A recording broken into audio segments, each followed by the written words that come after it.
Hello फ्लोनर्स, this is Nikita. और UP Uttar Pradesh India का थर्ड रिचेस्ट स्टेट है, लेकिन वहाँ की जनता इंडिया की दूसरी सबसे गरीब जनता है। लेकिन यार, अगर वो स्टेट इतना अमीर है और वहाँ के लोग इतने गरीब हैं, तो सारा पैसा जाता कहाँ है? आई नो, अगर मैं आपसे पूछूंगी कि इंडिया के कौन से स्टेट के लोग सबसे अमीर है, तो काफी लोग महाराष्ट्र का नाम लेंगे, क्योंकि ऑब्वियसली महाराष्ट्र के पास मुंबई है। लेकिन वेल नो, महाराष्ट्र के लोग सबसे अमीर नहीं है, गोवा के हैं। Shocked right? वेल, आज के वीडियो में हम बिल्कुल यही जानेंगे कि आखिर भारत के वो कौन से ऐसे स्टेट्स हैं जो सबसे ज्यादा अमीर, सबसे ज्यादा माला माल है, और कौन से ऐसे स्टेट्स हैं जो सबसे ज्यादा गरीब है। Well, let's find out.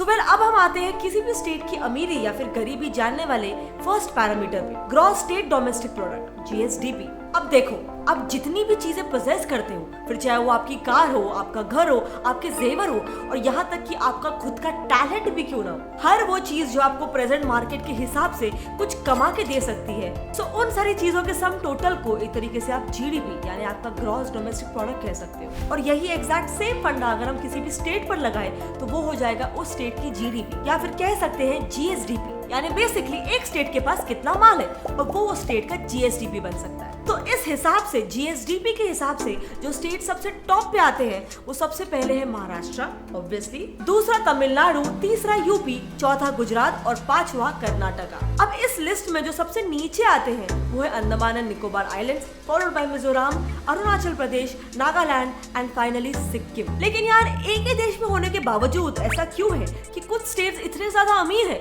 और कुछ स्टेट्स इतने ज्यादा गरीब है? तो वेल फ्लोनर्स, इसके पीछे के दो रीजंस हैं। Reason number 1, manufacturing sector. Maharashtra वो स्टेट है जिसके पास इंडिया का फाइनेंशियल कैपिटल मुंबई, यानी कि वो सिटी जो एशिया के सबसे पहले stock exchange Bombay stock exchange को चलाती है। ये स्टॉक एक्सचेंज 1875 में शुरू हुआ था और आज इस पर तकरीबन 5000 से 6000 टॉप कंपनीज के शेयर्स की ट्रेडिंग होती रहती है। और इनफैक्ट इकोनॉमिक टाइम्स के एक आर्टिकल के मुताबिक लॉकडाउन में स्टार्टिंग के 2 महीनों में 9 लाख नए लोगों ने ट्रेडिंग अकाउंट्स खोला था। और इंडिया टुडे के एक आर्टिकल के मुताबिक अप्रैल 2020 में इंडियंस ने 6.9 थाउजेंड करोड़ रुपए क्रिप्टो करेंसीज में इन्वेस्ट किए थे, और जो फिर माइंड यू बढ़ के 49.77 थाउजेंड करोड़ हो गया था सिर्फ मई 2021 तक ही। और अब अगर हम 2020 और 2021 के डेटा को स्टडी करें तो उससे हमें ये पता चलता है कि डैश कॉइन ने 25,457% का प्रॉफिट, बाइनेंस कॉइन ने 11,309.9% और बिटकॉइंस ने 4,698% का प्रॉफिट करवाया था लोगों को। तो इससे ये बात तो साफ है कि अगर आपको क्रिप्टो करेंसी का नॉलेज है, उसमें इन्वेस्ट करना आता है, तो इसकी ट्रेडिंग में, इसमें इन्वेस्टमेंट करने में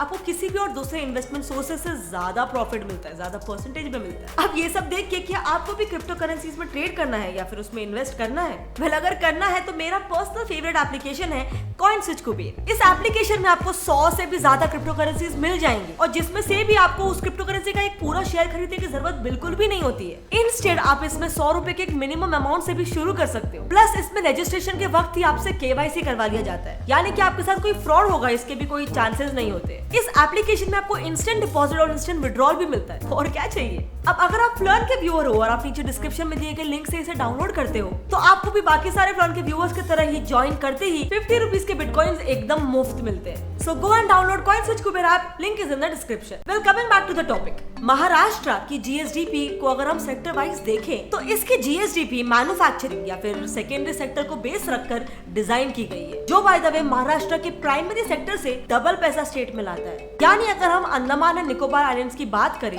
तो ये हम साफ देख सकते हैं कि इस यूटी में वैसे तो उसके साइज के हिसाब से अच्छे खासे पैसे आ रहे हैं, लेकिन यहाँ पर प्राइमरी सेक्टर के मुकाबले सेकेंडरी सेक्टर सिर्फ 3 से 4 हजार करोड़ से ही आगे है, जबकि सबसे ज्यादा रोजगार सेकेंडरी या फिर मैन्युफैक्चरिंग सेक्टर ही क्रिएट करता है। अब इस अमीरी गरीबी का रीजन नंबर 2 है साइज ऑफ द स्टेट या फिर union territory and its population. Maharashtra एक बड़ा स्टेट है एंड हेंस उसके पास कई रिसोर्सेज भी है, both natural and human resources, क्योंकि ऑफ कोर्स बड़े साइज के साथ महाराष्ट्र को मिलती है एक बहुत ही बड़ी पॉपुलेशन, जो भी देश के अलग अलग कोनों से यहाँ पर काम करने आती है और इस स्टेट की जीएसडीपी में अपना योगदान देते हैं। अब on the other hand, Andaman and Nicobar islands एक काफी छोटी सी यूटी है जिसका टोटल एरिया सिर्फ 8,249 स्क्वायर किलोमीटर है एंड पॉपुलेशन सिर्फ 3,98,000 है। अब इस वजह से ना तो उनके पास इतनी जगह है कि इतने सारे फैक्ट्रीज को खड़ा कर सके, और ना ही इतने लोग हैं जो इन फैक्ट्रीज में काम कर सके। लेकिन एक मिनट, अब यहाँ पर एक बहुत ही इंपॉर्टेंट सवाल उठता है क्या सिर्फ एक स्टेट या फिर यूटी के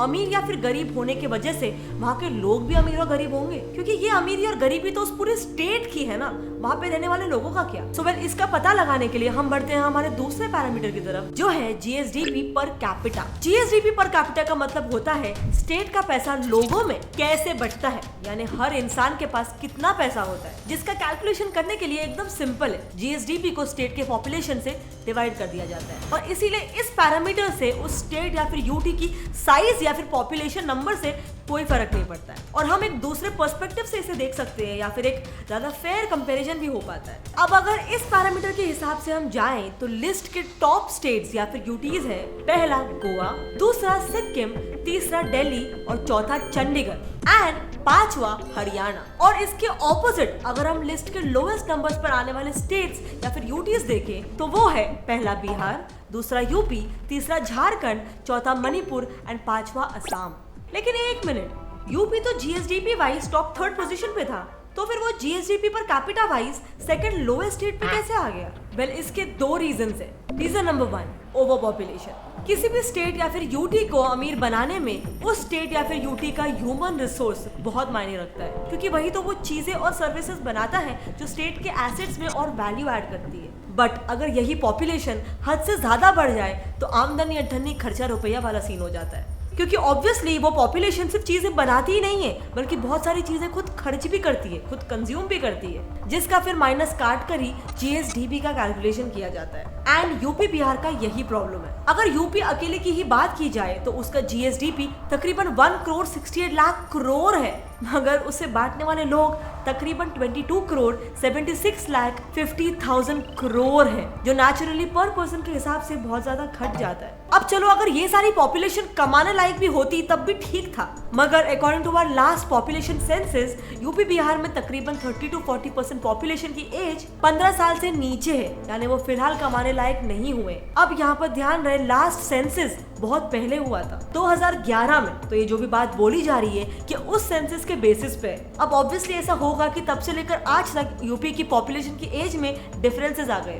अब यूपी की अमीरी गरीबी का रीजन नंबर 2, पॉलिटिकल इंस्टेबिलिटी। आज के समय में भी यूपी बिहार उन कुछ चुनिंदा स्टेट्स में से है जिनमें आज भी कास्ट के बेसिस पर पॉलिटिक्स लड़ी जाती है। And let me tell you, ये आज से नहीं बल्कि कई डेकेड से चले आ रही है। बिहार में 1961 से लेकर 1990 तक ऑलमोस्ट 20 सरकारें बदली थी और इनमें से एक भी सरकार ने अपने पूरे 5 साल का टेन्योर कंप्लीट नहीं किया था, जिसका भी एक बहुत बड़ा हाथ है कि ये स्टेट इकोनॉमी की रेस में बहुत ही पीछे है, क्योंकि पॉलिटिकल इंस्टेबिलिटी के कारण इंडस्ट्रीज उस स्टेट में जाने से कतराती है और वहाँ के लोगों को मजबूरन काम की तलाश में अपने स्टेट से बाहर निकलना पड़ता है या फिर खेती बाड़ी करनी पड़ती है। इनफैक्ट आज भी बिहार की 80% पॉपुलेशन डायरेक्टली या फिर इनडायरेक्टली एग्रीकल्चर या फिर प्राइमरी सेक्टर बेस्ड है, और जिसके कारण वहाँ पर इंडस्ट्री लेवल स्किल्स की बहुत कमी है। अब इसी प्रॉब्लम को ठीक करने के लिए अगर बिहार में और ज्यादा इंडस्ट्री सेट करने के बारे में अगर कोई बिजनेसमैन सोचे भी तो वहाँ के लॉ एंड ऑर्डर इश्यूज इस ख्याल को उसके दिमाग में ही खत्म कर देंगे। बट फ्लॉनर्स, इसका मतलब ये नहीं है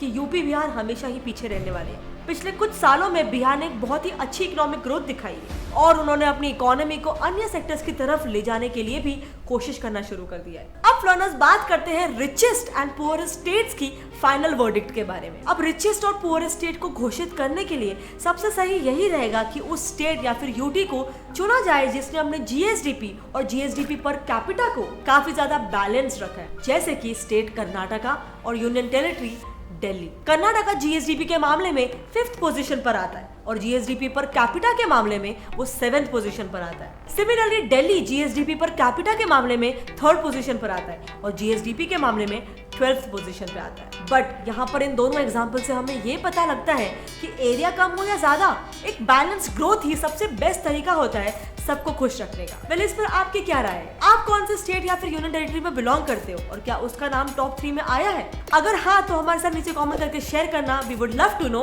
अगर आपको आज की इस इन्फॉर्मेशन पैक्ड वीडियो से कुछ भी सीखने मिला, इसमें कुछ भी बात लगी, तो इस वीडियो को जितना हो सके अपने फ्रेंड्स और फैमिली में शेयर करो एंड ऑब्वियसली इस वीडियो को एक लाइक कर दो।